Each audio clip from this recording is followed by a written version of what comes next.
উত্তেজনায় ভরা ভারত এবং বাংলাদেশের মধ্যকার সেমিফাইনাল ম্যাচ।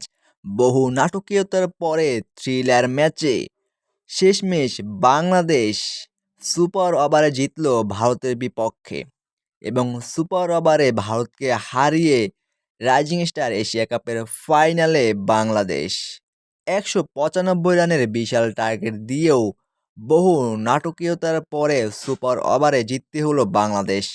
বাংলাদেশের বাজে ফিল্ডিং, একের পর এক ক্যাচ মিস এবং শেষ সময়ে অধিনায়ক আকবর আলীর ভুলের কারণে ম্যাচটি গড়ায় সুপার ওভারে। এবং সুপার ওভারে রিপন মণ্ডলের অগ্নিঝরা বোলিং।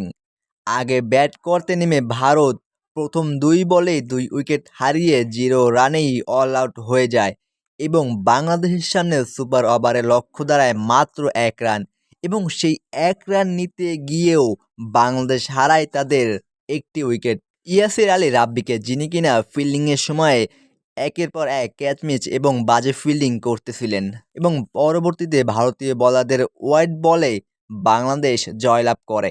এই ম্যাচে আগে ব্যাট করতে নেমে বাংলাদেশ মাত্র ৬ উইকেট হারিয়ে ১৯৪ রান সংগ্রহ করে, যেখানে বাংলাদেশের হয়ে সর্বোচ্চ ৪৬ বলে ৬৫ রান করেন হাবিবুর রহমান সোহান, ১৪ বলে ২৬ রান করেন জিসান আলম এবং মাত্র ১৮ বলে ৪৮ রান করে বাংলাদেশের এক লড়াকু সংগ্রহ তৈরি করে দেন বোলার মেহেরব। ভারতের হয়ে বল হাতে সর্বোচ্চ ২ উইকেট শিকার করেন গুরজাপনীত সিং। ১৯৫ রানের লক্ষ্য তাড়া করতে নেমে ভারত নির্ধারিত ২০ ওভারে ৬ উইকেট হারিয়ে বাংলাদেশের সমান ১৯৪ রান সংগ্রহ করে এবং শেষমেশ বাংলাদেশের বিপক্ষে সুপার ওভারে ম্যাচ হারে।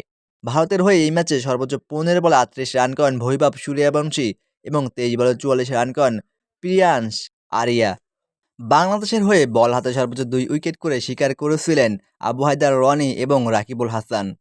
তবে সুপার ওভারে অসাধারণ বোলিং করে প্রথম ২ বলে ২ উইকেট নিয়ে বাংলাদেশকে ম্যাচ জেতায় রিপন মণ্ডল।